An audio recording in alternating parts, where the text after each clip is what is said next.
Assalamualaikum warahmatullahi wabarakatuh. Oke, ulang berarti ya. Assalamualaikum warahmatullahi wabarakatuh. Shalom, Om Swastiastu, Namo Buddhaya, Rahayu, salam kebajikan, salam damai untuk kita semua. Alhamdulillahirabbil alamin. Kita bersyukur pada sore hari ini akhirnya terjadi gitu perjumpaan ini karena kemarin kita ada undur dan lain sebagainya, menyesuaikan waktu Indonesia bagian barat dan waktu Indonesia tengah. Kita senang sekali sudah ada bersama kita Kak Eman Memai Harunja dari Komunitas Sehati Makassar dan Ustadz Arif Nuh Safri dari Pesantren Waria Al-Fatah Yogyakarta. Bersyukur sekali. Ini topik yang sangat menarik. Saya Ruwaidah dari bidang pendidikannya Intervide. Di sini ada teman saya Kak Anissa dan Kak Fari. Kami menginisiasi program Berjumpa Berdialog. Sebenarnya kegiatan diskusi-diskusi kecil dengan berbagai topik itu sering dilakukan di kantor Intervide gitu setiap sekali sebulan. Tapi karena kondisi pandemi itu kita coba untuk mengikuti ritme diskusi online begitu. Akhirnya kita ini kali ketiga ya Kak ya, kita sesi ketiga. Uh, dan ini topik yang menarik. Saya awal kuliah itu sering sekali membaca tentang buku manusia Bugis. Sampai akhirnya saya juga menemukan novel tulisannya Pak Saprilah tentang Calabai itu mengubah cara pikir saya tentang bagaimana melihat perempuan bisu, calabai dan seterusnya. Itu dan senang sekali hari ini kita akan sama-sama mendengar apa sih bisu dalam tradisi Bugis. Selamat datang Ibu Elga, Sorry, Direktur Intervide. kenakan edit segala macam. Jam sudah lewat. Maaf, Iya. maaf. Baik Ibu, terima kasih. Tadi kita sudah membuka dan saya tidak akan saya hanya untuk mempersingkat waktu kita akan menyaksikan bersama ya video sebelum Kak Eman menyampaikan paparannya pada siang hari ini. Kita akan menyaksikan bersama sebuah film pendek ya dari teman-teman komunitas Sehati Makassar. Bisu, A Frame of Diversity. Silakan Kak Fari. Oh, sebentar Ida, masih nge-lag Ida. Oh, oke, baik. Mungkin kita boleh ini ya, Kak Eman, Kak Ustadz Arif, bagaimana kabarnya hari ini? Ustadz Arif mana? Aktivitas selama Oh, iya, Ramadan. iya, iya. Halo Ustadz. Halo juga Bu Elga, sehat Bu Elga ya? Ini kok tak menampakkan diri ini, kenapa Oh ini? iya, sebentar.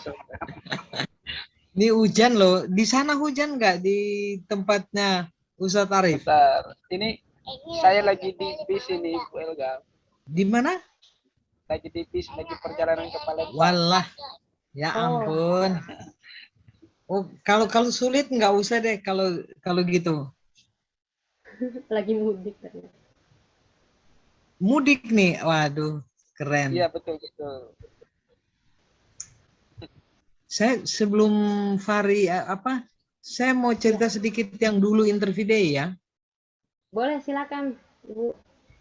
Iya, jadi sebenarnya dengan kawan-kawan dari BISU ini sudah sejak kami itu di Makassar tahun 98 ya, sejak 98. Itu kita sudah mengajak, saya lupa namanya dulu. Dulu ya tahun-tahun itu ya. Siapa pimpinan dari sana yang bicara, yang ikut terlibat dalam pertemuan kami di dua tempat. Satu tempat pertemuan dari apa itu, angkatan udara di dekat bandara sana itu loh. Kalau kita dari Makassar itu kanan jalan yang masuk ke dalam halamannya. Pertemuan kedua di hotel, aduh apa namanya, saya lupa semua. Tapi kita apa ya, dalam kegiatan-kegiatan kami waktu itu, angkatan pertama mahasiswa dari IAIN dulu, dari SCT Intim, dari ya ada pendeta, ada ya macam-macam ya. Itu kita sudah melibatkan juga teman-teman dari sana dan bicara di forum situ. Aduh, kok saya lupa namanya itu. Kayaknya bisu Eka mungkin Ibu. Nah itu lebih baik saya nanti tahu. Karena kalau tidak salah Ya sekitar tahun-tahun 2003 itulah. kalau tidak salah Kecil-kecil. Orangnya kecil-kecil. bisu Eka atau siapa ya? Karena Maaf, kalau saya tidak salah 2013 kayaknya saya pernah dikunjungi dari Diang Interpay 2013. Waktu itu dikasih kenal sama Forlot, Mbak Christine. Iya, nah jadi tahun akhir 90-an, lalu kan kita berlanjut di 2000-an ya, karena Makassar salah satu dari daerah pertama di luar Jogja yang kami mengadakan kegiatan. Makassar, Kupang, Banjarmasin sama Manado waktu itu. Jadi ya itu maksudnya udah berkenalan lah. Iya. Senang ini kita bisa bertemu lagi.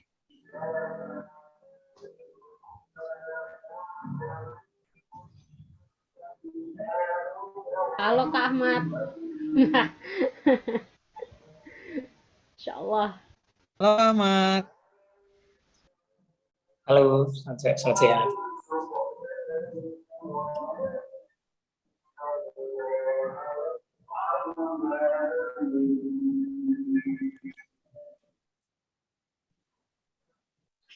Gimana Fari videonya?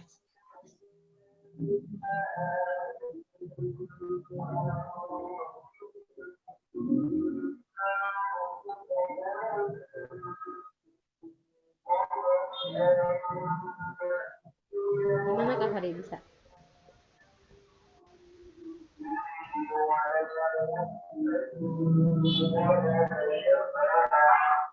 Atau mungkin Kak Sorry, Eman mau ini memberikan ini dulu. sebentar Kenapa, saya tidak full ya. Saya Ya.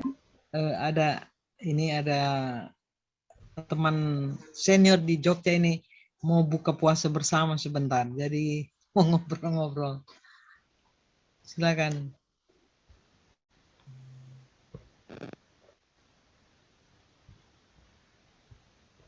Ida, mohon maaf, laptopku masih nge-lag. Jadi baiknya Oh gitu. Ya. Kak Anissa atau Ruwaida atau bisa bantu. Ya sebenarnya juga lagi nyari ya videonya. It's okay. Baik teman-teman, nanti kita akan menyaksikan video ini sampai ready. Mungkin Kak Eman boleh kita kasih waktu 15 sampai 20 menit. Jadi mungkin kalau videonya sudah ready, kita akan beritahu ke Kak Eman begitu. Gimana Kak Eman? Oke. Ya. Baik. Silakan Kak Eman. Ya, terima kasih dari Diang Institute yang telah mengundang saya untuk berdialog bersama di hari ini, tepatnya di hari Minggu ya tanggal 24, dan senang sekali akhirnya bisa satu forum dengan Ustaz Arif, salah satu Ustaz di Pondok Pesantren Waria Yogyakarta. Seingatku dulu 2013, seperti tadi saya bilang, institut dia pernah ke sekretariat kami. Waktu itu kita masih tinggal di Jalan Alga. Sebelumnya saya perkenalkan, saya Eman, Pemuda Sejati Makassar, sebuah organisasi yang fokus di isu keberagaman dan pemenuhan hak asasi manusia untuk kelompok minoritas seksual. Nah, dihubungi oleh Pari bahwa kita hari ini akan berbincang terkait bisu. Apa sebenarnya bisu itu? Sebenarnya penjelasannya ada di dalam video. Itu adalah produksi KSN tahun 2000 kemarin itu adalah sebuah pilihan kampanye untuk mengkampanyekan keberagaman gender.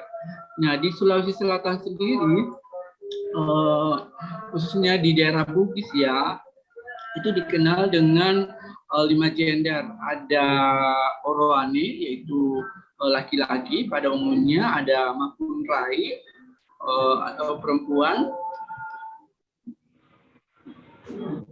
terus ada Calalai, yaitu secara biologis terlahir sebagai laki-laki dan mengekspresikan diri sebagai yang terlahir sebagai perempuan, mengekspresikan diri maskulin, dan ada Calabai, kebalikan dari Calalai, dan ada Bisu. Ini apa videonya sudah diputar ya?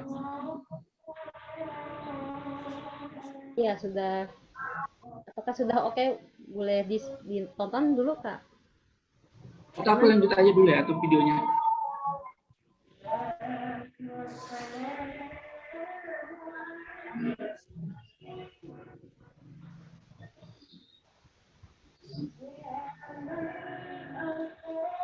Ya, kita nonton video aja dulu ya kawan-kawan, baru nanti saya berbicara sedikit terkait bisu.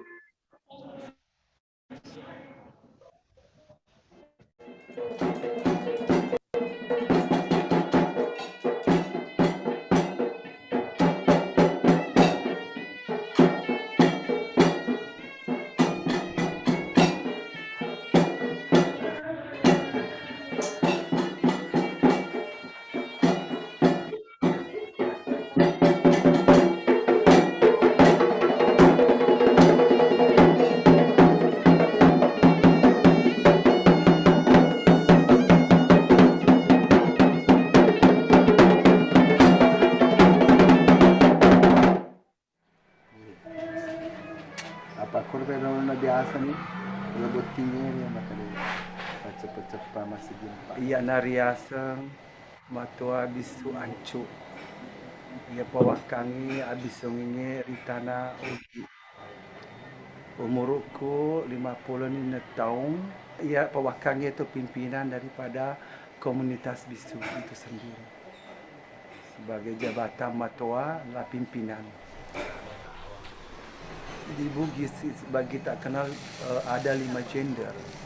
Di antaranya ia adalah Oroane adalah laki-laki jantan, Makun adalah perempuan tulen, Calale adalah laki-laki berperawakan perempuan berperawakan laki-laki, dan Calabai adalah laki-laki berperan sebagai wanita. Semua yang dimiliki 4 gender itu dimiliki oleh bisu. Syarat bisu itu ada 13. Di antaranya adalah menjadi bisu adalah panggilan jiwa, dan bisu itu bisa membaca lontara sendiri dan memahami dan memaknai daripada isi dari surat Lagaligo itu sendiri. Tidak bisa berkata bohong dan dia bisa dipercaya.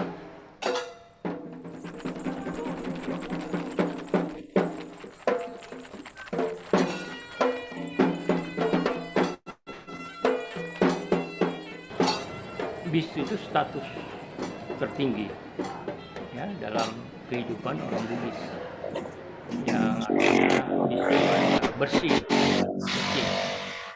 Jadi ketika dia bersih, pikiran-pikiran dan tingkah lakunya itu bukan untuk pribadinya, ya itu lebih banyak untuk orang atau kebersamaan, ya karena itu banyak dia diminta pendapat, nasihat, bantuan.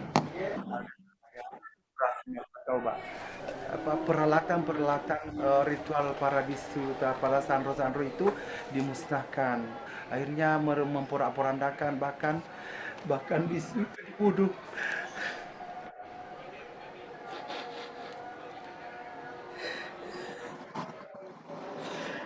Dia harus memilih hidup atau mati dan menjadi laki-laki.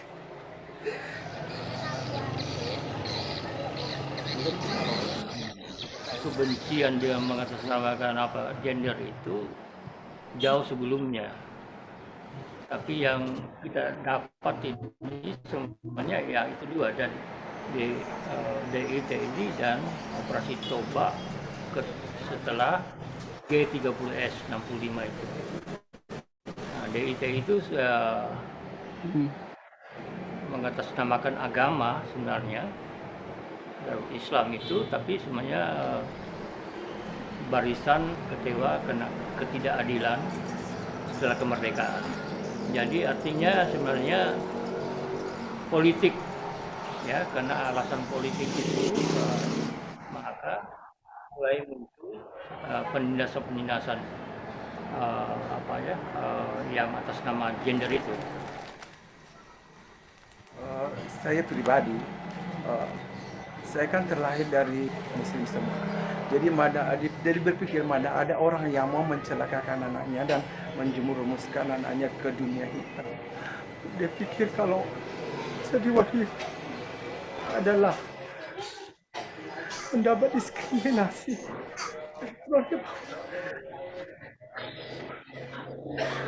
Bisu itu dia pikir bisu itu adalah makhluk yang durhaka, makhluk yang betul-betul tidak diakui. Karena saya merasa jiwa saya kami tetap bertahan. Jadi saya sepertinya tidak ada tempat untuk dipulangkan. Bersatu bagaimana menjadikan kita setara, ya, minimal setara, ya, merawat keberagaman sambil mengokohkan jati diri kita. Nah itu saya kira kesetaraan, sipakat tahu, sipakat lebih saling memuliakan. Dan ini harus sejak kecil, ya, dibangun. Saya berilah kami ruang untuk meditasi sendiri.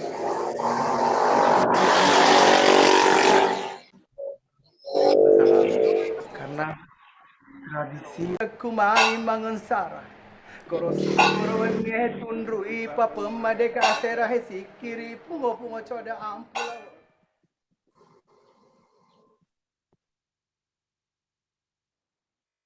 Okay.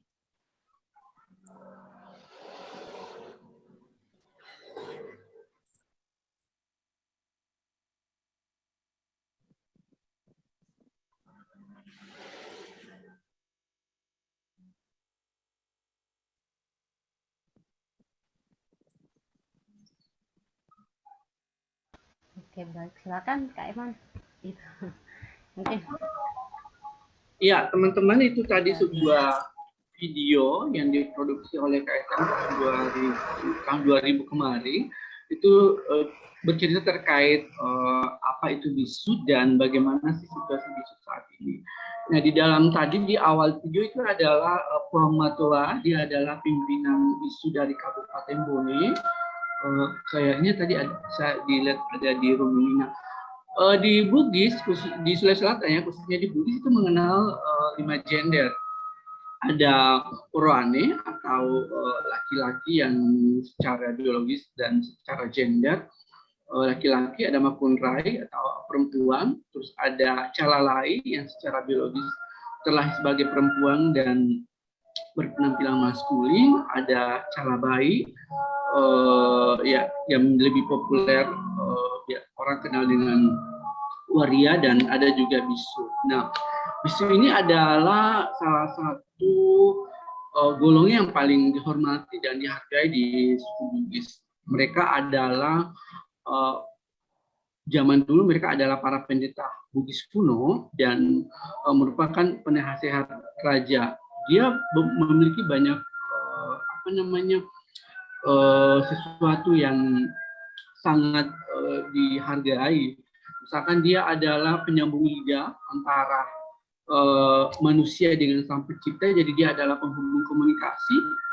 Dia juga memimpin upacara-upacara adat, menjaga pusaka, dan segala kebijakan ataupun hal yang dikeluarkan oleh raja pada saat itu biasanya dia mendapatkan nasihat dari bisu. Jadi tindakan maupun kebijakan yang dikeluarkan dari raja itu biasanya bisu yang memberikan saran. Nah, proses menjadi bisu itu juga tidak mudah. Dia harus memiliki beberapa proses. Misalkan dia istilahnya adalah direkba, dia kayak semacam dibaptis, tapi saya kurang paham bagaimana bahasa yang memudahkannya, terus dia harus puasa 40 hari malam. Dan pernah saya juga dengar cerita dari bisu bahwa dia harus tetap ani, tetapi dia harus istilahnya punya wahyu. Jadi ada proses menjadi bisu, dia bermimpi atau punya wahyu, dan dia belajar sama bisu. Jadi dia sejak kecil dibimbing oleh bisu. Dan tingkatan-tingkatan bisu ini sendiri ada banyak sih, ada beberapa. Yang paling tertinggi adalah bisu Matoa, terus di bawahnya ada bisu Lolo, terus ada anak bisu. Di zaman dulu penerimaan masyarakat terhadap bisu itu sangat toleran ya. Mereka menganut istilah dengan 3 prinsip Bugis yang sangat mengakar, itu dengan sipakatau, sipakainga, dan sipakalapi. Sipakatau adalah konsep yang memandang setiap manusia sebagai manusia dengan segala hak yang melekat. Sipakainga, konsep untuk saling mengingatkan manusia untuk menghormati manusia lainnya tanpa melihat kekuasaannya. Terus yang ketiga, dia konsep sipakalapi, bagaimana konsep ini untuk memandang manusia wajib diperlakukan secara layak dan saling memperlakukannya dengan baik. Nah, prinsip ini telah terus diamini dan juga sampai sekarang. Tetapi situasi saat ini sudah sangat berbeda.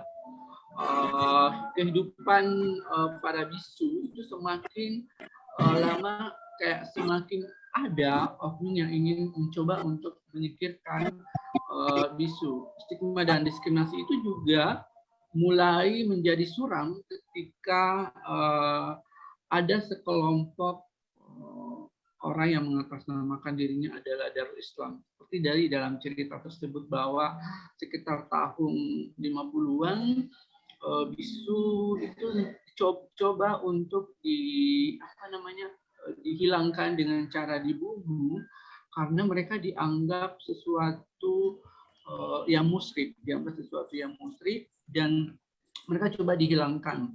Dan ada beberapa bisu meninggal tanpa ada pemulihan karena mereka sampai saat ini masih trauma. Walaupun saat ini masih beberapa dilibatkan dalam beberapa acara kebudayaan, termasuk Kabupaten Bone itu hampir setiap tahun mereka dilibatkan dalam proses adat, termasuk Hari Jadi Bone. Tapi baru-baru ini tanda tanya besar untuk kelompok bisu, termasuk para pemerhati budaya dan tokoh-tokoh pemerhati bisu, bahwa tiba-tiba tahun ini tidak dalam sejarah sepanjang sejarah ya bisu tidak dilibatkan dalam proses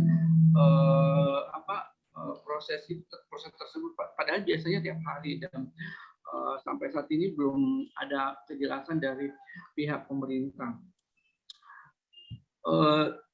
Dan itu tadi, seperti tadi di dalam video tersebut, bahwa saat ini kita perlu mendukung bagaimana pelestarian budaya termasuk bisu tetap bisa dipertahankan tanpa melihat hal-hal yang dianggap berbeda, dianggap kulit, karena budaya itu adalah cerminan suatu budaya yang bagaimana kita selalu bisa menghargai dan mengembalikan prinsip yang dianut oleh suku Bugis yang tadi Sipakainga, Sipakalapi, Sipakatau.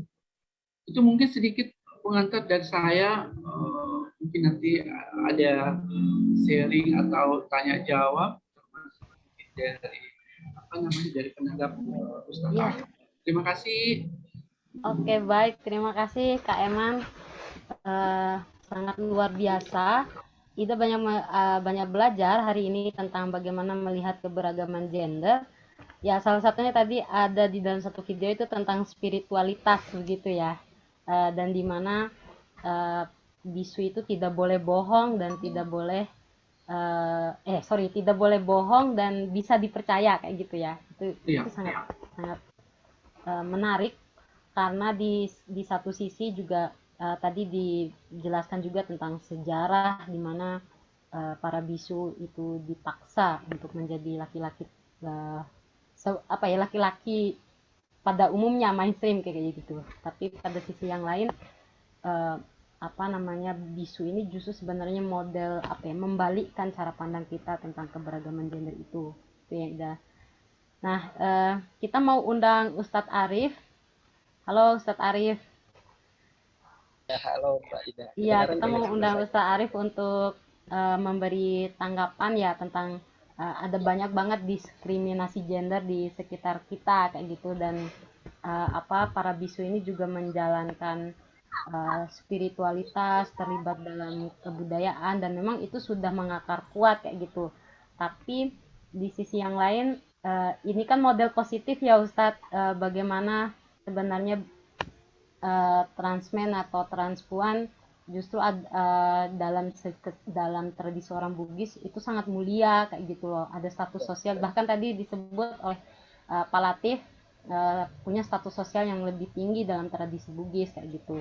Nah ini kan tidak ada di daerah lain ya, dalam artian selalu pasti ada diskriminasi, apalagi legitimasi agama tuh Ustadz, entah karena kepentingan politik atau karena ketidaktahuan kayak gitu. Nah, bagaimana Ustadz Arif nih juga menulis sebuah buku ya, keberagaman gender di dalam Al-Quran. Nah, itu sangat mungkin Ustadz Arif bisa titik tolaknya dari sana. Silakan Ustadz. Terima kasih banyak Mbak Ida ya. Saya coba nyalain cam saya ya, kalau nggak keganggu mudah-mudahan. Ini saya lagi di sini. Ya.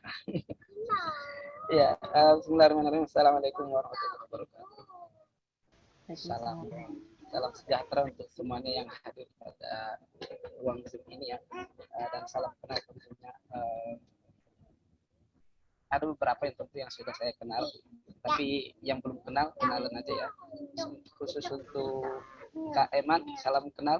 Ini pertama kali saya juga satu forum dengan mudah-mudahan sehatinya, siapa namanya, Sehati ya? Iya. Apa namanya? Komunitas Sehati Makassar. Komunitas Sehati.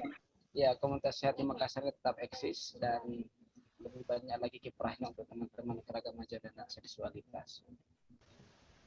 Ya, mic-nya boleh diangkat nggak ya? Anunya. dengaran nggak? Iya. Dengaran ya?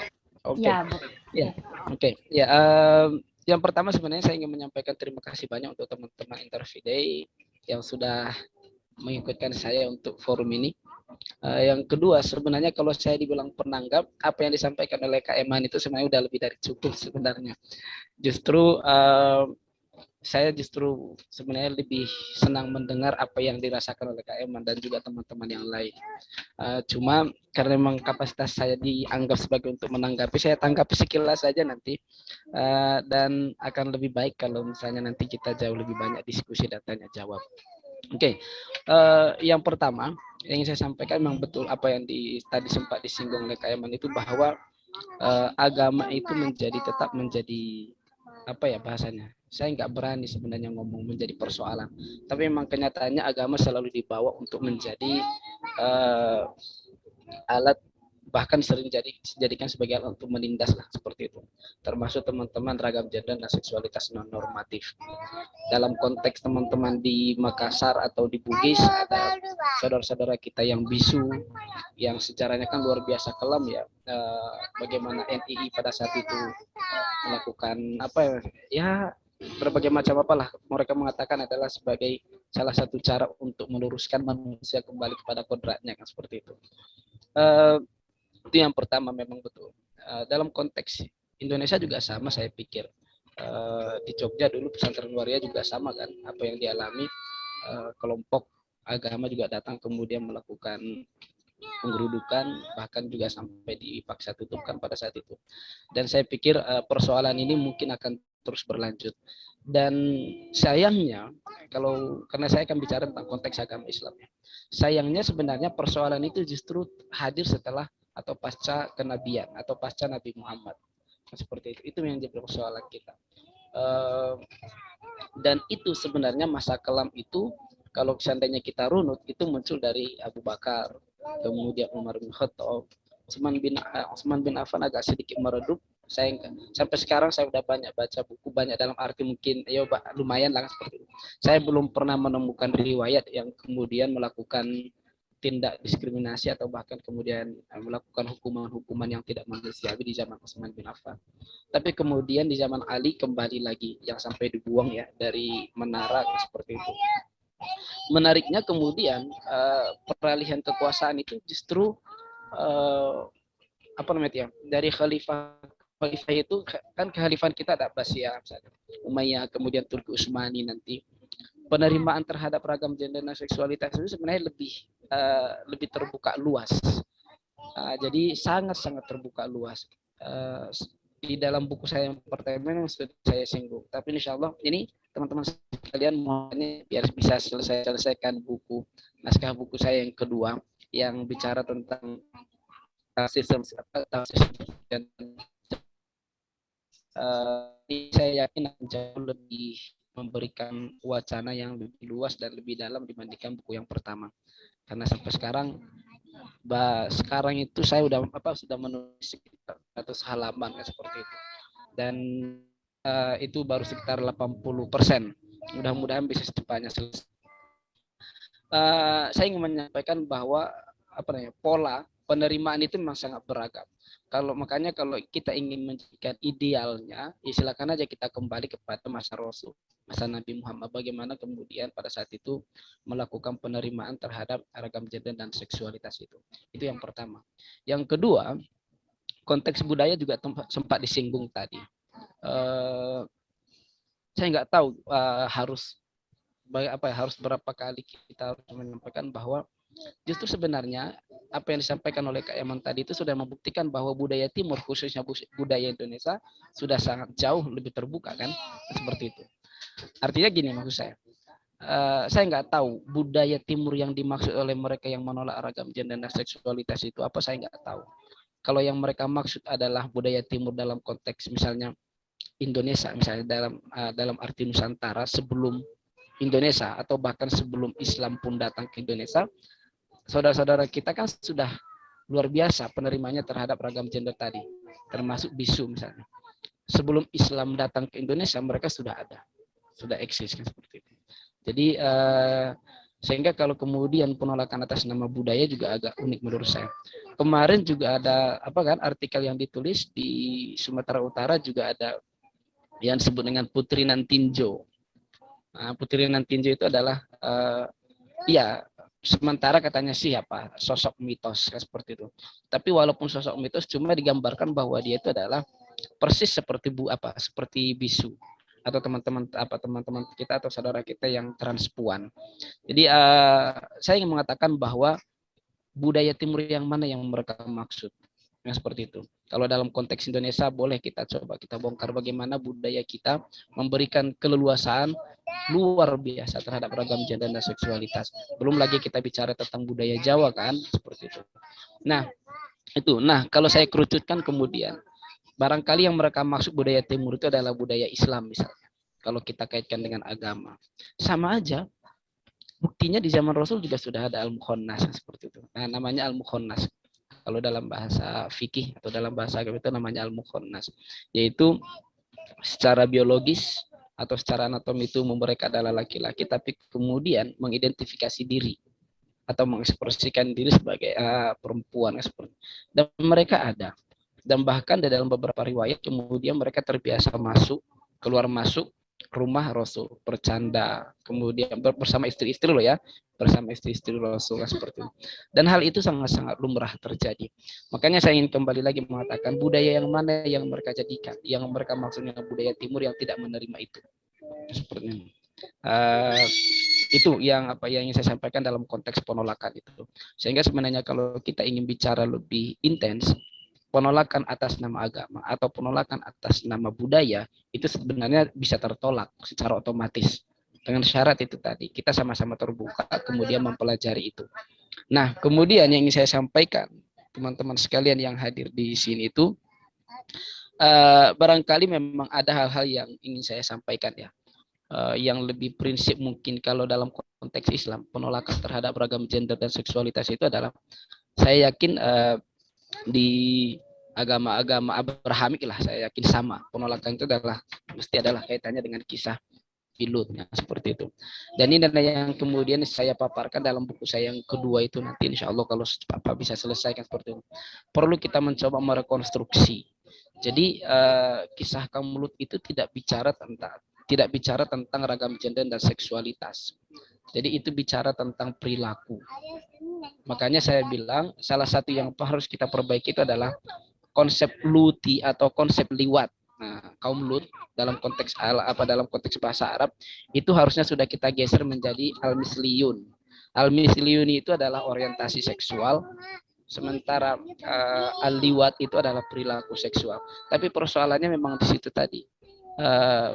Orang-orang awam, bahkan gak usah orang awam, saya bilang teman-teman sekalian, beberapa yang saya cek artikel-artikel, bahkan sekali berprofesor juga saya sudah ngecek itu, membedakan orientasi seksual dengan perilaku seksual juga masih agak bermasalah seperti itu. Bahkan salah satu buku yang ditulis di Unibrau Fakultas Kedokteran itu salah satu yang saya sengaja beli seperti itu.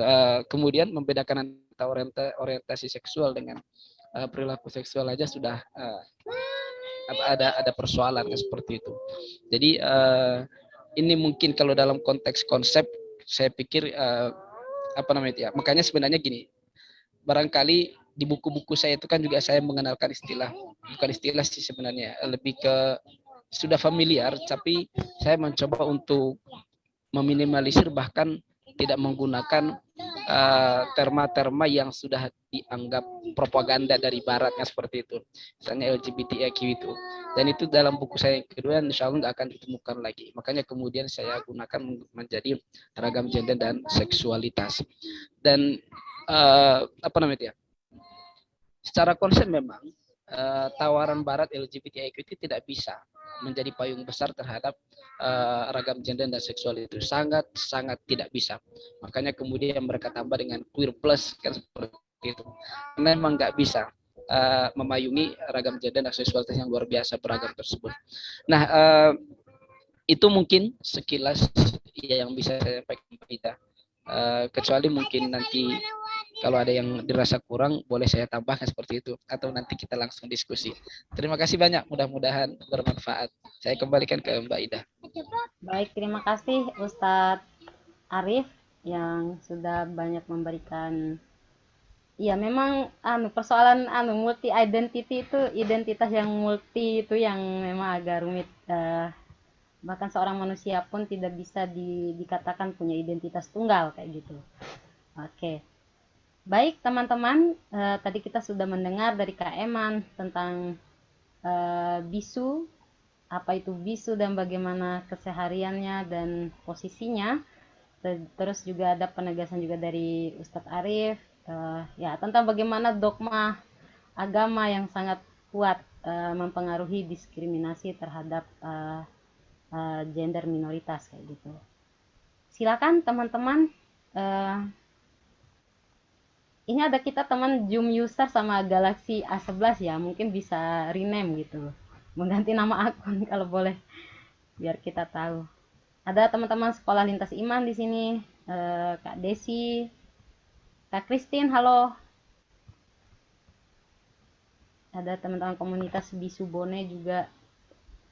Silakan untuk berdialog. Atau kalau Ibu Elga mungkin sebelum meninggalkan ruang Zoom, apa sih pentingnya bagi orang-orang beragama mengetahui keberagaman gender, Bu? Ya, saya kira memang ini masih persoalan serius, saya bilang ya, dari perspektif agama-agama, tidak hanya di Islam, tapi di agama Kristen juga, dan saya kira di agama-agama lainnya saya saya pikir masih mengalami juga yang soal adalah mereka tidak mau mengerti gitu loh. Menurut saya, mungkin saya curiga, mungkin saya terlalu negatif berpikir ya. Tidak mau mengerti, sekalipun sebenarnya sudah di mana-mana sudah ada banyak penjelasan ya. Apapun, bahkan secara medis walaupun masih salah-salah istilah yang digunakan tetapi sudah mulai ada perkembangan. Nah, bagaimana kita masuk dalam lewat pintu mana dan bagaimana kita harus masuk ke dalam ruang agama-agama agar supaya misalnya kalau di Kristen kan yang dikenal kawan saya itu yang ya sudah meninggal ya, belum lama meninggal, Pendeta Stephen Sulaiman. Itu sangat gigih ya, dosen di STT Jakarta dengan teman-teman LGBTQ. Isu itu secara teologis dia bahas sangat real, sangat detail dan harusnya bisa dimengerti. Cuma ini nggak tahu ini ruang negatif ini masih lebih kuat gitu ya. Prasangka ya. Prasangka yang tidak mau dibongkar, tidak mau diluruskan. Nah, saya kira penting sekali karena itu kan berdampak pada itu soal-soal bukan hanya publik dalam arti di sekolah, di pendidikan, tapi kalau di dalam ruang-ruang agama seperti di gereja, ada gereja yang memastikan dalam peraturan dia tidak bisa dipilih jadi majelis jemaat misalnya, presbiter, diakon, diaken atau apalah itu ya, Mbak Christine, tentang hal-hal seperti itu kan keterlaluan kan? Apa memang mereka kapasitasnya tidak bisa atau hanya karena dia sebagai orang yang dianggap wah itu jangan itu lalu tidak mau dibuka ruang untuk mengerti. Saya kira ini memang masih perlu kita perjuangkan terus-menerus, tetapi saya senang teman-teman di Makassar juga di Gorontalo sebenarnya. Waktu kami 2015, 2016 juga di Gorontalo berturutan dengan waktu kami di Makassar 2014 itu. Ada kan kegiatan juga di Gorontalo dan itu mereka melibatkan teman-teman seperti yang di Makassar ini. Kelompok komunitas yang di Makassar kan ikut kemudian dalam pertemuan, apalagi dalam pertemuan terakhir di mana kita mengundang lembaga-lembaga keagamaan itu. Begitu juga di Gorontalo. Saya kaget di daerah-daerah seperti itu ya. Wah, ini ada kiai-kiai di situ tapi hadir ini teman-teman dari kelompok ini.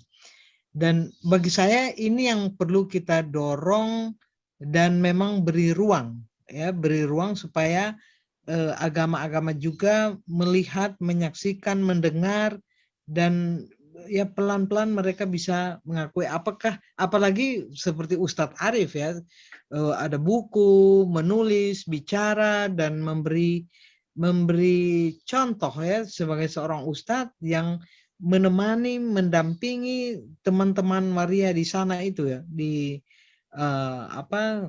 bagian selatan sana kalau kita di Jogja ini ya. kita ya berteman sekali ya ketika 2014 atau 2000 berapa itu Ustadz, ada serangan besar-besaran di seluruh Indonesia ya sampai teman-teman 16 pesantren awal. Maria. Pesantren Maria, wah diobrak-abrik di sana. Duta Wacana mempersilahkan memakai asrama Duta Wacana, lalu kami juga sangat terbuka dan kami pada zaman itu, pada masa-masa sulit itu, sedang menjalani sekolah lintas iman dengan tema persisnya apa temanya, tapi pokoknya tentang LGBTQ.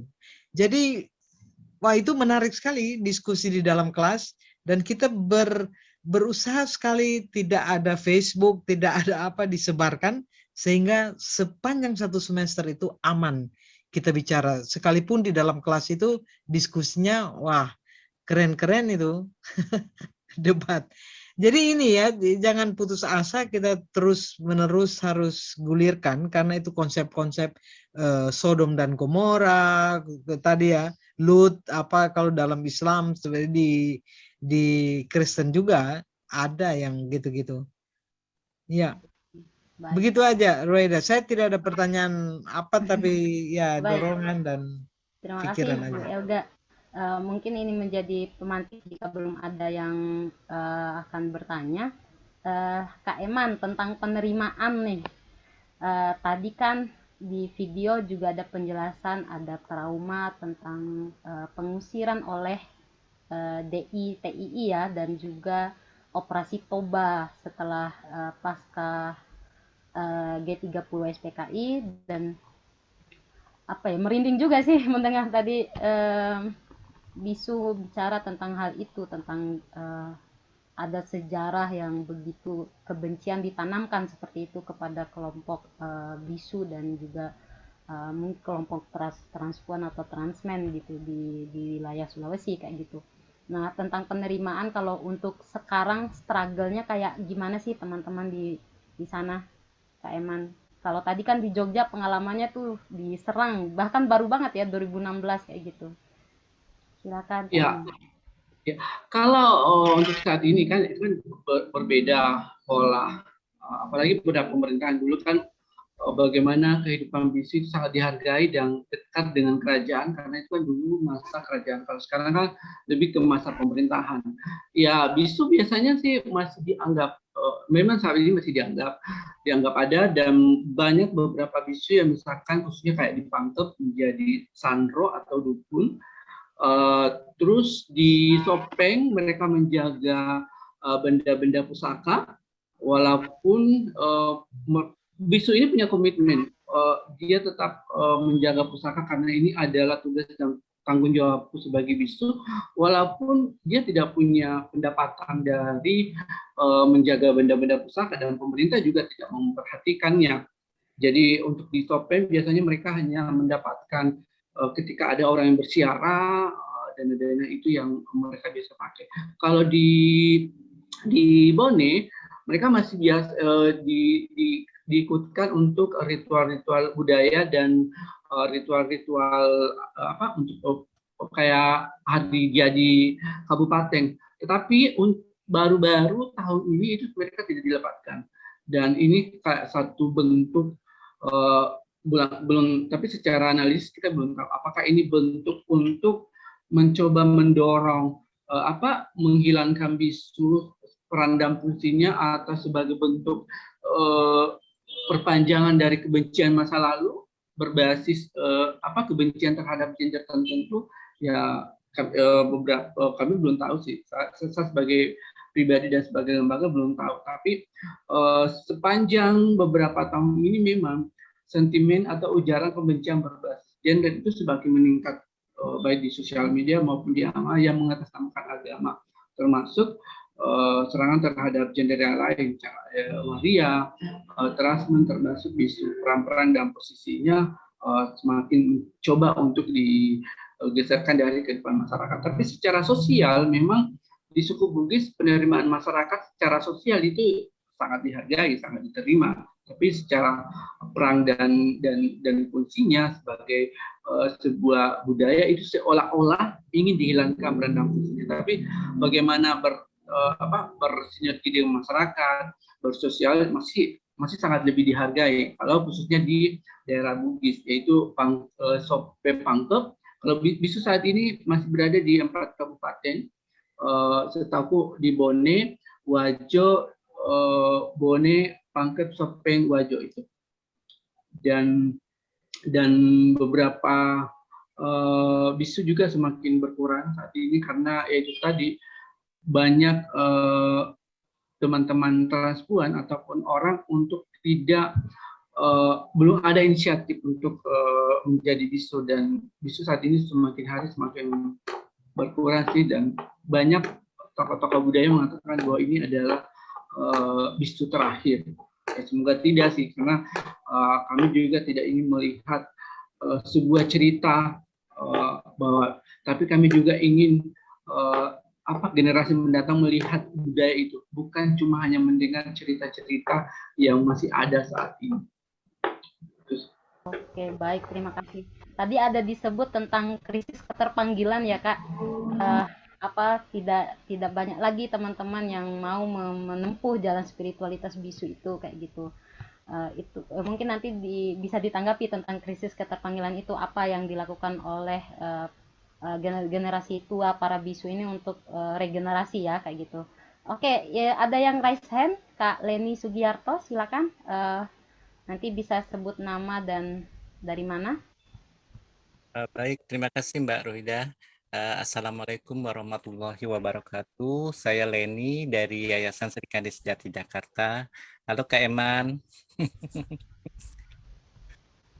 Ya, aku mau bertanya dengan Pak Ustadz Nur ya. Mungkin dengan kondisi yang saat ini yang untuk komunitas LGBTQ itu kan sangat terpuruk ya, terutama di daerah-daerah.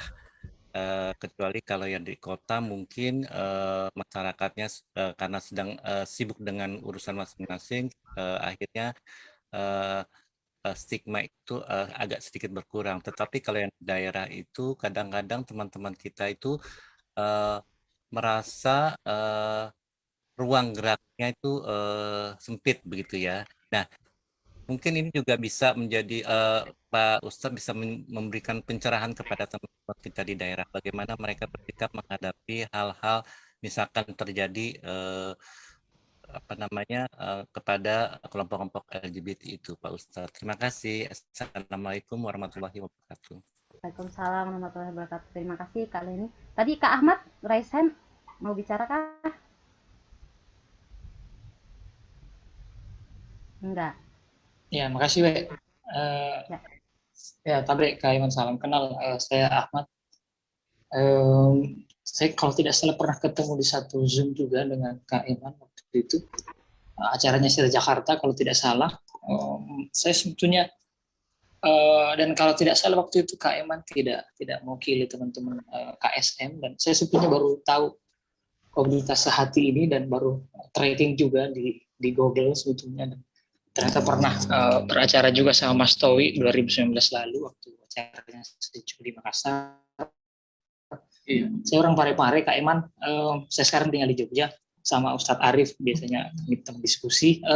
Yang bikin saya agak bertanya sebetulnya Kak Iman, yang sampai sekarang saya di Jogja masih studi S2, dan kemarin saya sempat bicara dengan Prof. Nur Hayati Rahman di Unhas. Saya sempat utarakan keinginan untuk ke Leiden, dan saya sempat minta literatur sebetulnya sembari saya mencoba mengetengahkan bagaimana sebetulnya dahulu orang-orang Bugis Makassar dulu punya konstruksi teologinya sendiri gitu, di mana bisu punya peran penting. Ketika juga Lagaligo masih menjadi sacred text gitu. Ya, ada banyak cerita bisu saya rasa di kitab panjang itu, cuma yang bikin saya agak miris juga tadi adalah ketika ya mungkin istilah Roy tadi adalah krisis keterpanggilan. Hari ini yang saya khawatirkan juga adalah teman-teman bisu mungkin seperti tidak ubahnya besok cuma menjadi etalase budaya, meskipun perannya mungkin hari ini sangat berkurang pasca ekspansi agama dunia gitu. Islam, Kristen datang, belum lagi dengan menggunakan kekerasan dan atribut kebudayaan semua disingkirkan karena dianggap bid'ah gitu. Nah, apa kira-kira hari ini yang lebih banyak dikerjakan teman-teman KSM sebetulnya?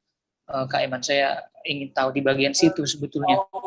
Lalu yang kedua adalah bagaimana hari ini relasi dari 4 penjuru komunitas bisu di Sulsel itu sebetulnya.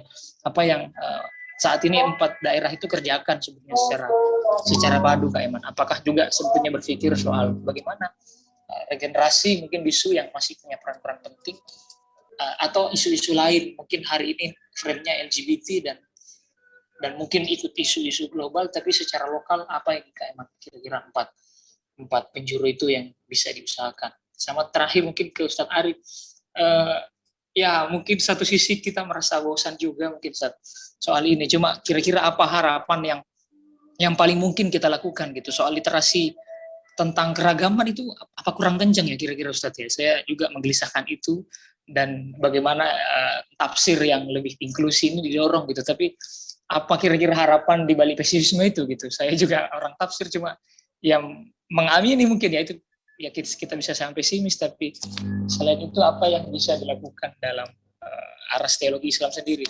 Ya itu dulu Roy, dan makasih banyak. Assalamualaikum. Baik, terima kasih Kak Ahmad. Ustadz Arif nggak apa-apa ya ke Kak Eman dulu ya untuk ininya bahan tadi tentang krisis keterpanggilan dan apa yang ditanyakan oleh Kak Ahmad. Silakan Kak Eman. Ya, terima kasih Ahmad. Ya, dan salam kenal juga. Terkait krisis keterpanggilan, ya memang kami tidak ini adalah sebuah realita bahwa memang saat ini masih sangat sedikit, khususnya generasi muda, khususnya dari teman-teman transpuan yang berminat menjadi bisu.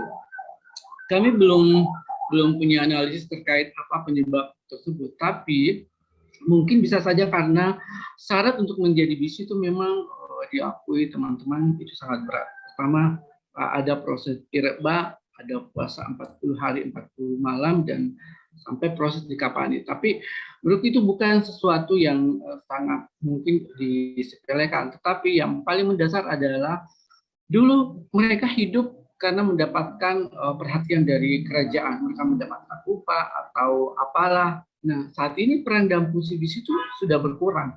Ketika mereka akan menjadi bisu, mungkin saja mereka berpikir ketika saya menjadi apa yang saya dapatkan. Sedangkan perang dan posisi bisu ini juga sudah doktrin-doktrin dari orang-orang yang membenci bisu itu semakin gencar, sehingga itu juga mungkin yang mempengaruhi pola pikiran generasi muda untuk tidak terlibat jadi bisu.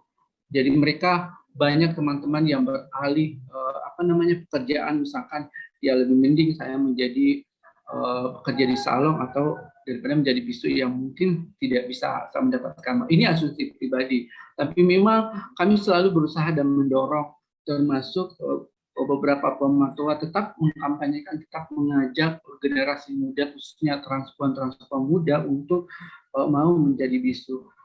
Terlepas bagaimanapun prosesnya, itu adalah proses yang panjang memang di tengah kondisi ekonomi yang tidak menentu, di tengah stigma dan diskriminasi, di tengah masyarakat yang mengatasnamakan yang selalu memberikan ujaran kebencian terhadap bisu, ya itu mau bagaimana lagi? Apalagi baru-baru ini, itu menurutku itu sangat memberikan dampak traumatik untuk kelompok bisu, khususnya di Bone, bagaimana yang seharusnya mereka dilibatkan dalam proses budaya, itu apa, saya lupa istilahnya, menjaga benda pusaka, itu mereka dilibatkan. Itu adalah salah satu hal yang menurutku sangat mempengaruhi prinsip, mempengaruhi psikologi teman-teman bisu.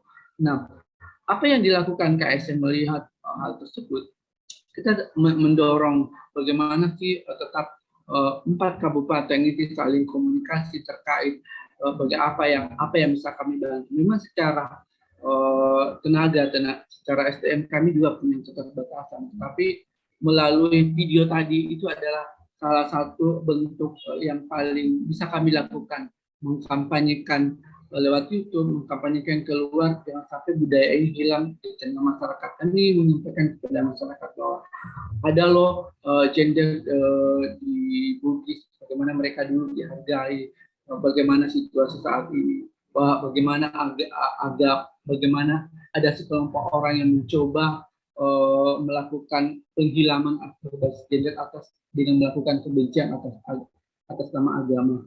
Hal-hal itu sih yang kami lakukan, dan kami bersama misalkan beberapa tokoh budaya tetap melakukan dialog, apa sih yang bisa kami lakukan saat ini, hal apa sih yang kayak kemarin beberapa ketika terjadi 2017 ketika ada pembubaran Perseni Waria yang di dalamnya juga ada pagelaran karnaval budaya, itu adalah satu momentum yang sangat melemahkan gerakan teman-teman transpuan khususnya di selatan, dan sampai saat ini mereka sudah tidak berani melakukan aktivitas yang di ruang publik yang menghadirkan lebih dari 50 teman-teman. Waktu itu ada sekitar 500 transpuan yang hadir melakukan proses ini, tiba-tiba ada ada pembatalan dari negara. Jadi di tengah kondisi yang tidak menentu, pemerintah tidak mendukung, atas nama agama juga kami selalu diserang, teman-teman diserang, ya kami lakukan saat ini juga bagaimana menggalang dukungan, termasuk individu-individu yang hadir dalam ini adalah bentuk support, membicarakan, selalu mendiskusikan. Itu adalah satu bentuk bagaimana kita selalu bisa mempertahankan kebudayaan yang ada, termasuk kebudayaan gender yang dianut di situ. Oke, baik. Terima kasih Kak Eman penjelasannya. Itu sangat luar biasa. Dan tadi Ibu Ega juga mohon izin untuk videonya disebarkan ke komunitas agama-agama di jaringan interfaith di nasional maupun internasional. Ya itu tadi menarik kalau apa ya, jangan secara positif konsepsi tentang bisu, tentang spiritualitas bisu itu sangat positif dan bisa diduplikat oleh daerah-daerah lain untuk bagaimana penghormatan terhadap apa yang disebut gender minoritas bagi orang umumnya itu menjadi sangat vital, penting kayak gitu. Namun di sisi lain ternyata ini juga menghadapi tergerus gitu ya, tadi ekspansi agama dan lain sebagainya. Nah kembali ke Ustadz Arif tadi tentang pertanyaan Kak Leni, bagaimana meneguhkan teman-teman di daerah. Ya kita tahu pengalaman dipersekusi dan lain sebagainya itu nggak hanya terjadi di beberapa tempat, tapi di banyak tempat, bahkan dibakar dan diusir, itu peristiwa-peristiwa semacam itu. Silakan Ustadz Arif. Mic-nya, mikrofonnya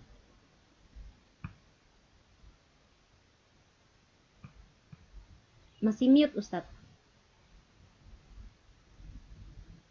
Oke, kedengaran ya suara saya?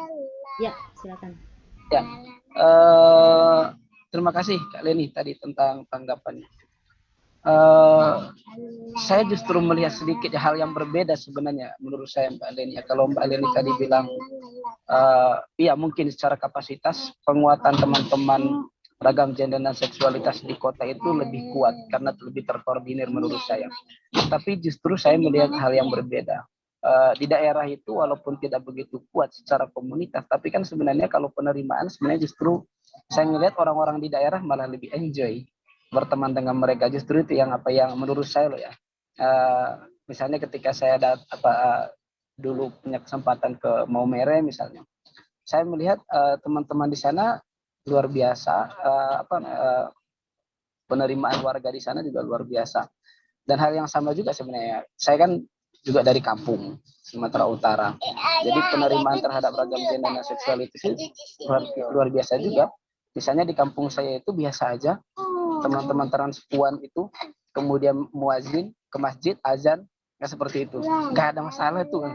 Jadi maksud saya kalau dalam konteks penerimaan secara umum menurut saya justru di daerah lebih bagus, bahwa mungkin penguatan secara kapasitas komunitas itu didapatkan oleh teman-teman yang di kota, iya, termasuk misalnya tentang keilmuan misalnya, dan teman-teman di daerah kan menurut saya emang nggak begitu, atau orang-orang awam di daerah itu justru saya melihat tidak butuh sebenarnya ilmu-ilmu semacam ini. Yang mereka butuhkan adalah bagaimana kita berbuat baik dengan sesama. Udah selesai. Nah, itulah yang kemudian didapatkan oleh saudara-saudara kita yang di Bugis Makassar, khususnya saudara-saudara kita yang bisu. Justru sebenarnya kedatangan agama-agama impor ini kan yang kemudian menjadi tantangan. Kalau seandainya mereka nggak datang nggak jadi masalah kan sebenarnya, kan seperti itu, sama aja sebenarnya. Jadi ini memang saya pikir banyak hal memang yang menjadi PR besar kita yang harus kita selesaikan bersama. Sehingga kalau kemudian ini dibandingkan di daerah, itu tadi yang bisa saya jawab ya untuk masalah bagaimana kemudian kita harus menguatkan kapasitas kita di daerah. Sebenarnya kalau kalau dibilang bagaimana cara menguatkannya, nah itu tadi saya bilang, kita sebenarnya saya bilang sering misalnya kalau ketika saya diskusi dengan teman-teman mahasiswa di Jogja ini, kita itu kayaknya harus banyak belajar dengan saudara-saudara kita di Indonesia Timur, kan seperti itu. Bagaimana indahnya toleransi, bagaimana indahnya hidup bersama dengan keberagaman, itu harus kita contoh betul-betul teman-teman kita, saudara-saudara kita di Indonesia Timur. Jadi karena Indonesia bukan cuma Jakarta kan seperti itu, karena bukan Jawa kan. Jadi ini saya pikir yang harus kita lakukan. Tuh, barangkali nanti kalau kurang jelas ditanyakan lagi Kak Leni ya. Kemudian yang menarik ini, oh ya, mumpung saya nggak lupa ya, kaitannya dengan politik tadi itu. Saya pikir memang, politik itu menjadi menjadi sangat sadis kalau kemudian dimanfaatkan untuk menindas seperti itu. Dan itu juga terjadi sebenarnya.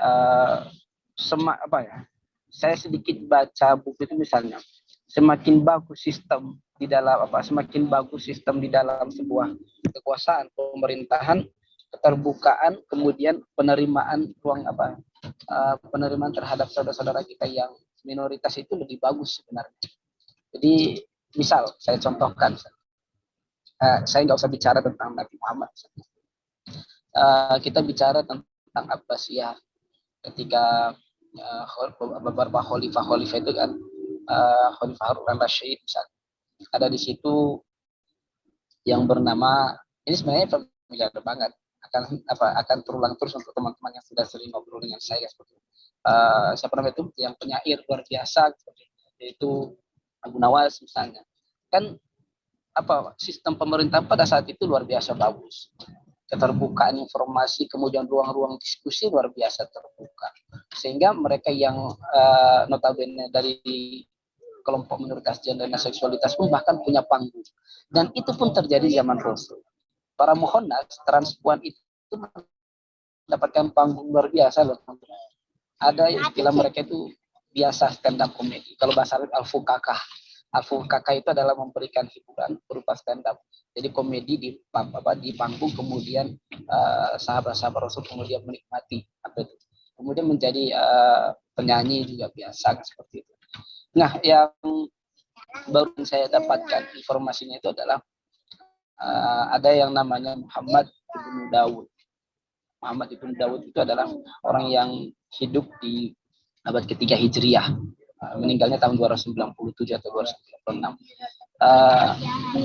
Kalau saya cari informasinya itu, Muhammad Az-Zahabi ngomong bahwa Muhammad ibn Dawud itu adalah hafal Al-Quran di usia 7 tahun. Dia hafal Al-Quran di usia 7 tahun. Dan kemudian juga dia adalah seorang alim, ulama, sebagai seorang penyair, sebagai seorang ulama besar di masanya di Baghdad pada saat itu ya. Pada saat itu. Nah, yang menarik ada buku Az-Zahra. Az-Zahra itu kalau tadi pas saya download itu sekitar 900 halaman. Sekitar 900 halaman. Itu didedikasikan, buku itu didedikasikan kepada kekasih hatinya yang bernama Muhammad As-Saidalani. Jadi orang Asfahan. Ini maksud saya yang ingin saya sampaikan teman-teman sekalian, sekaligus menjawab pertanyaan dari Mas Ahmad tadi itu. Ya, saya yakin sih ada saatnya nanti akan penerimaan semacam itu nanti akan semakin luas kan seperti itu. Cuma tadi kita kan cuma nunggu kapan matang ya pola pikir kita ini. Jadi kan memang masyarakat kita kan masih lebih mayoritas lebih senang melihat video, lebih senang melihat gambar daripada membaca buku, kan persoalannya di situ. Sehingga buku-buku yang tadi saya sebutkan misalnya Az-Zahra yang ditulis oleh seorang yang hafal Al-Quran 7 tahun tapi kemudian punya kekasih hati bernama Muhammad As-Saidalani seperti itu. Kemudian juga saya Nuzhatul Albab itu fima la yujadu fi kitabin. Jadi itu menggambarkan bagaimana pola penerimaan masyarakat awam, masyarakat secara umum tentang ragam gender dan seksualitas. Makanya saya bilang bahwa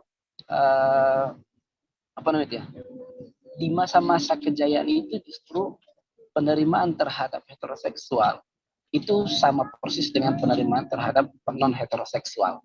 Jadi ya udah, orang biasa aja kan seperti itu. Ya kamu mau non hetero, mau hetero ya peduli amat ya, seperti itu. Dan mereka juga biasa mendapatkan panggung-panggung baik itu di ruang istana seperti itu. Di ruang istana bahkan sebagai qadhi, sebagai hakim bahasanya atau sebagai penyair itu sangat-sangat gamblang kita temukan. Cuma persoalannya memang itu Mas Ahmad. Kira-kira kapan masyarakat Indonesia gambar membacakan itu aja sebenarnya. Bukan hanya sekedar yang kemudian marah hanya gara-gara propaganda satu orang, dua orang atau kelompok-kelompok tertentu. Kan itu. Itu mungkin Mas Ahmad. Mbak Ida, saya kembalikan.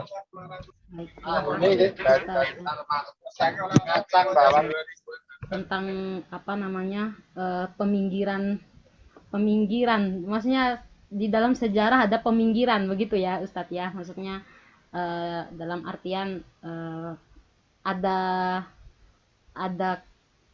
jarak gitu antara sejarah yang sangat positif dengan konsep-konsep keagamaan yang akhirnya kayak dipandang sangat rigid gitu loh. Jadi hanya ada gender tuh laki-laki perempuan tok kayak gitu loh. Padahal sebenarnya dalam sejarah ada itu penjelasan-penjelasan semacam itu, tapi tidak terjangkau oleh banyak kelompok kayak gitu. Oke teman-teman, Ida pikir kita masih punya 10 menit. Sorry, bukan 10 menit, malah 15 menit. Gimana? Ada lagi kah yang mau menyampaikan pertanyaan ataupun gagasan? Supaya Ida mau mendengar tentang ini sih dari Kak Desi ya, karena kuliahnya tentang etika juga. Tentang bagaimana sebenarnya sejarah itu penulisan-penulisan di kedokteran, di psikologi, di sejarah itu selalu mengabaikan gender gitu ya, tentang gender, tentang seksualitas kayak gitu. Ada lagi teman-teman? Ini di kolom chat.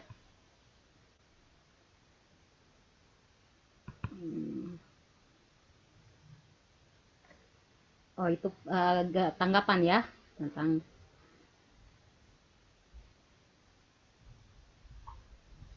Oke, baik. Adakah teman-teman yang lain komentar atau gagasan tentang ini topik yang kita bahas? Kak Christine atau teman-teman sekolah lintas iman? Siapa? Kak Safira, Kak Iswan, Kak Gabriel. Ini menarik karena ada Ustadz Arif juga tadi menggarisbawahi tentang penghargaan dan penghormatan terhadap transpuan atau transmen itu jauh lebih banyak di daerah-daerah justru sebenarnya. Itu menarik ya, kalau di Kupang ada yang jadi DPR, ada yang jadi guru, ada yang jadi kepala sekolah, itu luar biasa.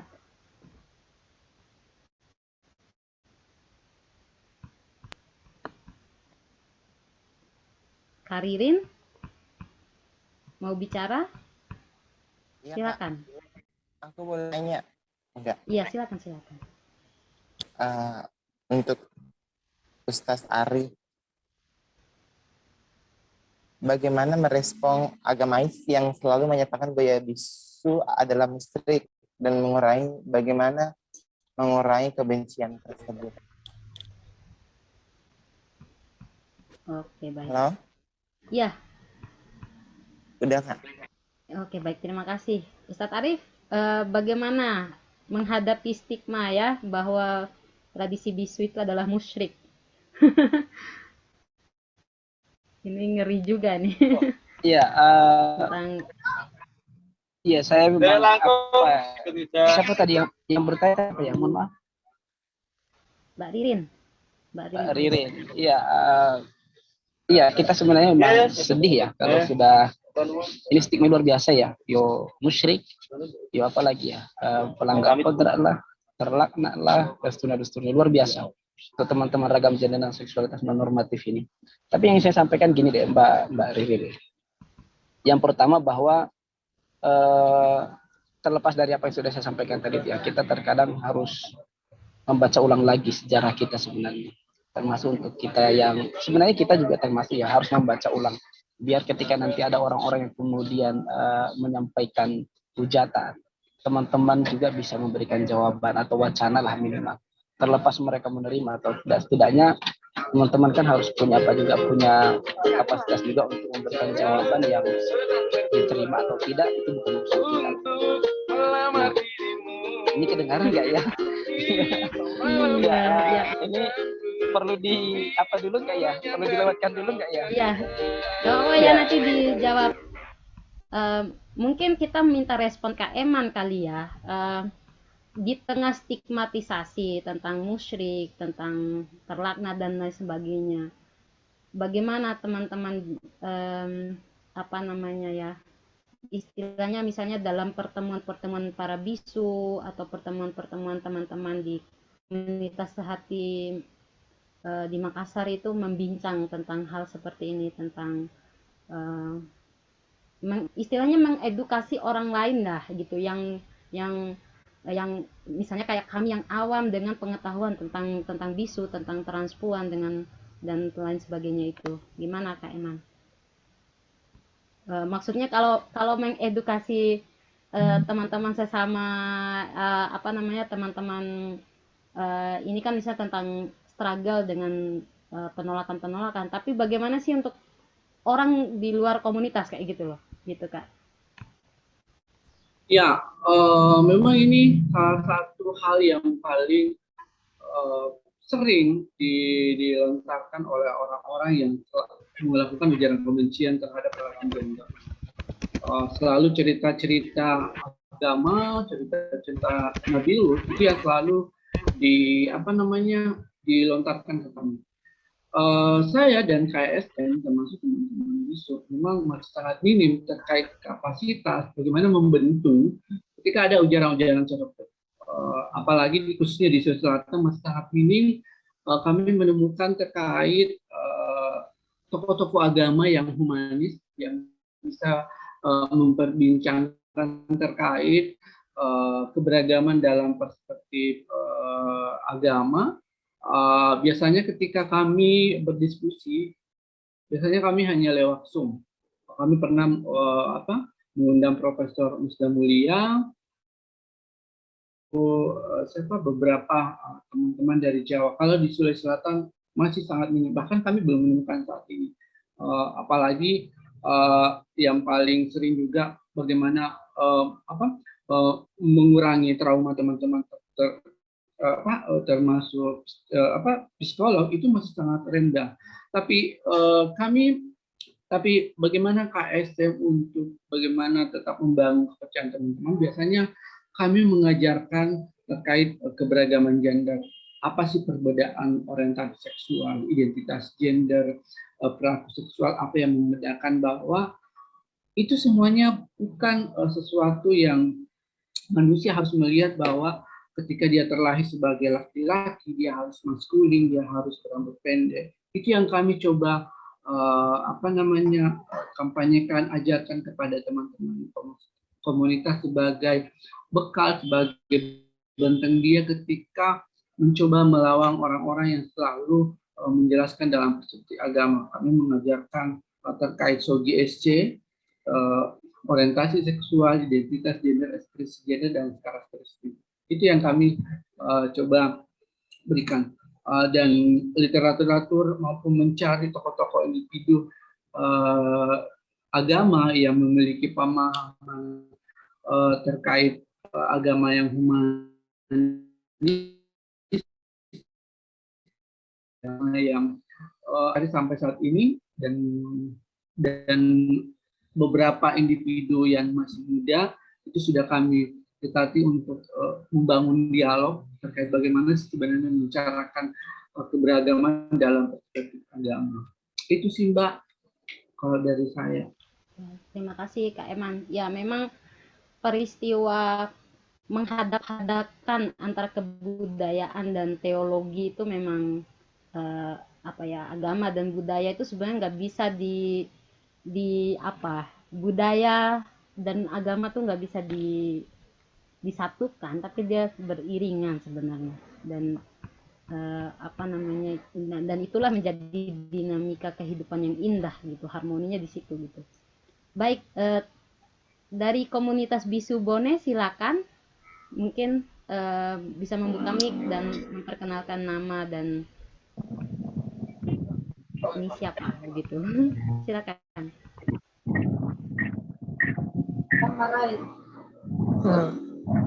Ya, terima kasih atas kesempatan yang diberikan kepada kami. Nama saya Guru Semangka, nama saya itu dari komunitas Bisu dari Kabupaten Bone. Salam untuk semua teman dan pemerhati budaya dan pemerhati. Saya akan menanggapi sedikit tentang tadi pertanyaan tentang kemusyrikan yang ada dalam ritual Bisu. Ya. Mohon maaf sebelumnya, di dalam ritual Bisu itu, menurut saya itu serasa tidak ada hubungannya dengan kemusyrikan. Di ritual misi itu pada umumnya ritual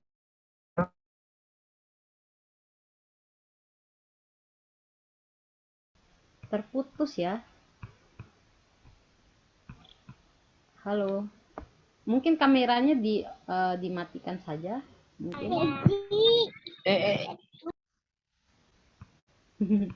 Oke, saya ambil alih dulu mungkin Mbak Ida. Iya, boleh melanjutkan tadi Pak.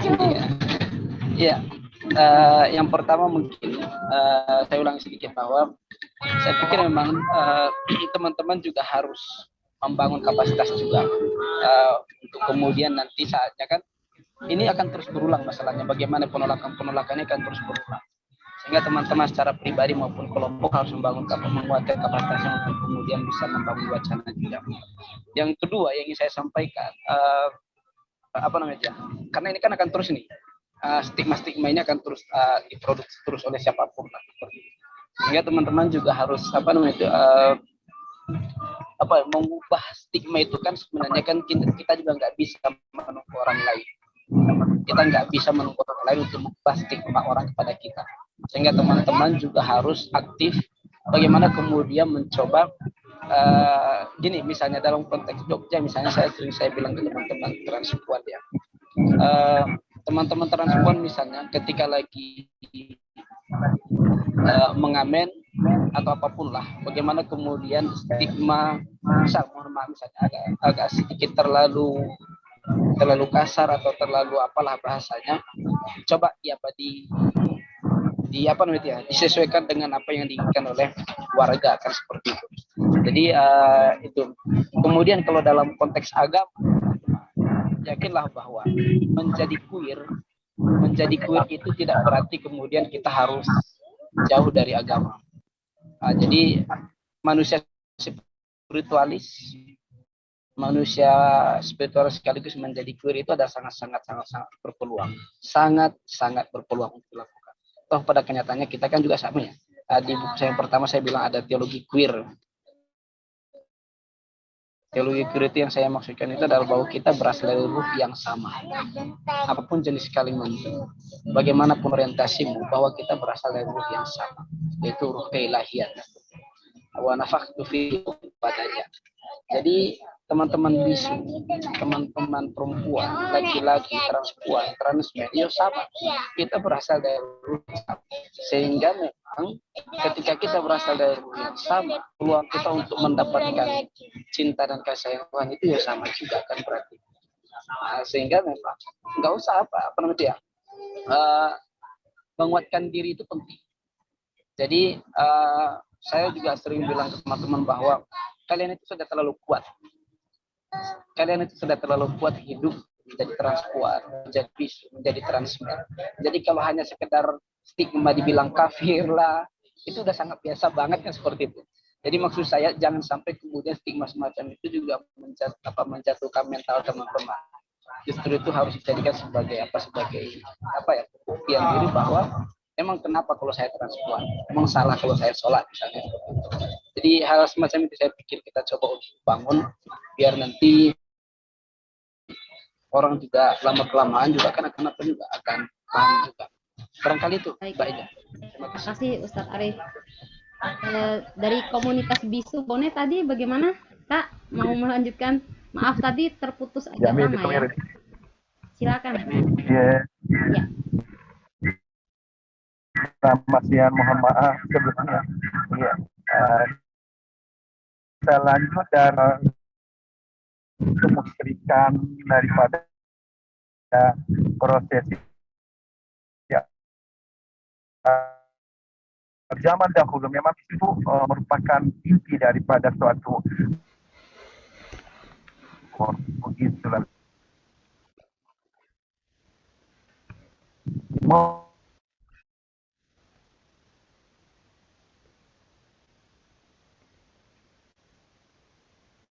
Ini jetek ya. Terputus nggak di teman-teman? Di tempatku kok terputus. Jaringannya bermasalah itu, Pak. Iya. Iya. Kayaknya jadi Dewa Esa. Makanya di dalam mungkin di dalam kitab Al-Quran itu Ahyang Esa. Jadi sejak dulu keimanan para bisu itu sudah mengenal tentang tauhid, keesahan Allah. Jadi mereka kan melalui bahasa atau perilaku-perilaku mereka itu mengesahkan Tuhan dengan sesuai dengan keimanan mereka. Jadi menurut saya tidak ada unsur kemusyrikan di situ.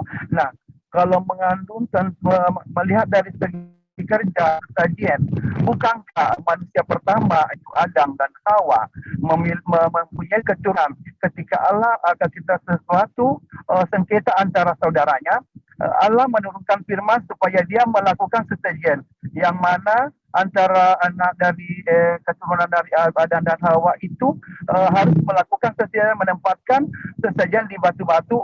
Siapakah yang lebih bagus sesajennya, itulah yang diterima oleh Allah.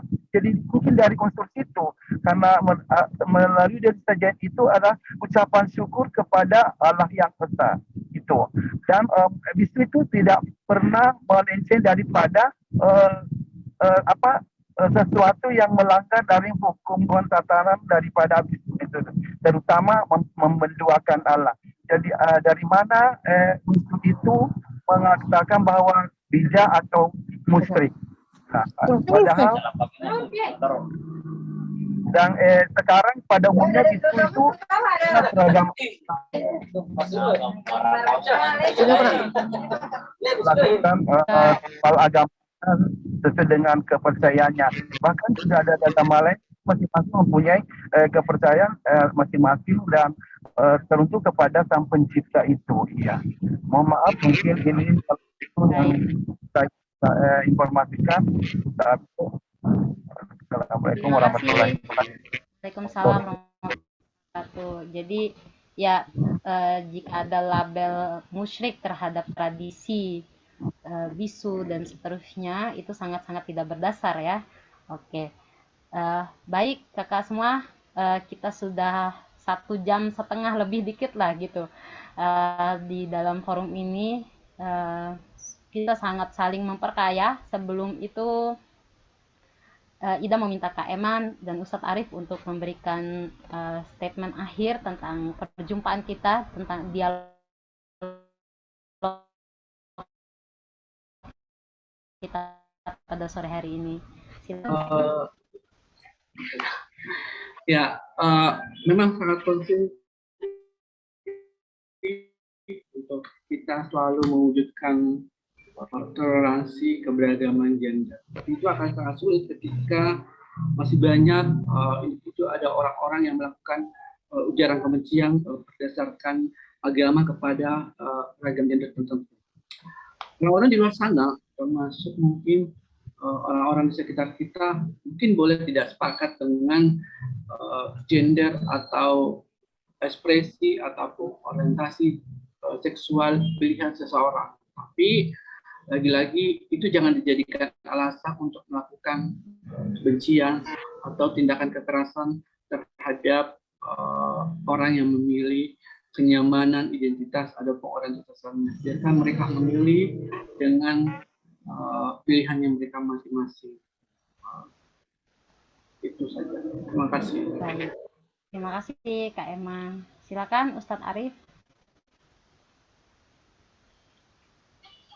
Ya, yang pertama mungkin saya sampaikan tetap kuat aja untuk teman-teman yang ragam dan seksualitasnya normatif. Nggak ada yang dipersoalkan, yakinkan aja bahwa itu adalah sebuah kodrat, sebuah anugerah dari Allah, sehingga silakan aja tetap mendekatkan diri sama Tuhan. Yang kedua, saya mengatakan bahwa selama kita beragama penuh kecurigaan, yang perlu dipersoalkan sebenarnya bukan agama orang lain atau apapun yang dirasakan oleh orang lain. Yang perlu kita perbaiki adalah bagaimana kita kemudian memahami dan mengerti kita sendiri. Jadi semakin banyak kita curi dari orang itu berarti keyakinan kita khususnya agama Dan mungkin saya pikir hidayah bahwa agama apapun saya yakin itu hadir untuk mendekatkan siapapun terhadap Tuhan, bukan untuk menjauhkan siapapun dari Tuhan. Teman-teman ragam gender dan solidaritas normatif ini adalah mereka sedang mencoba untuk bersahabat, mencoba untuk memupuk kembali nurani mereka, fitrahnya mereka untuk mendekatkan diri sama Tuhan. Bagaimana mungkin ada ulama, ada ustaz yang kemudian melaknat mereka, menghujat mereka sehingga harus menjauhkan diri lagi dari Tuhan yang mereka yakini. Itu mungkin Mbak Ida yang bisa saya sampaikan. Terima kasih Ustadz Arif, Kak Eman dan juga teman-teman yang bersedia hadir sampai akhir. Alhamdulillahirabbil alamin. Alhamdulillah kita sudah mendengar banyak pada sesi pertemuan berjumpa berdialog pada hari ini. Semoga ini menjadi pintu untuk kita semua terbuka terhadap perbedaan dan keragaman gender. Nah, sebelum kita tutup, kita mau minta sukarela Kak Leni atau Mbak Ririn untuk pimpin doa penutup, mungkin bolehkah?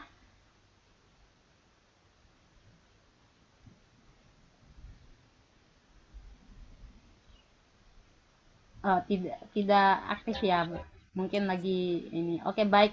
Ida akan tutup. Subhanakallahumma bihamdika asyhadu alla ilaha anta astaghfiruka wa atubu ilaika. Alhamdulillahirabbil alamin. Sampai jumpa lagi. Kak Eman, Ustadz Arif, terima kasih sudah meluangkan waktu. Ustadz Arif di tengah perjalanan juga sudah sempat-sempatin datang ke Zoom. Terima kasih Kak Eman. Mudah-mudahan nanti interview ada kegiatan kita boleh datang berkunjung, bersilaturahim. Baik, billahi taufiq wal hidayah. Wassalamualaikum warahmatullahi wabarakatuh. Shalom, Om Santi Santi Om, Namo Buddhaya Rahayu. Salam kebajikan.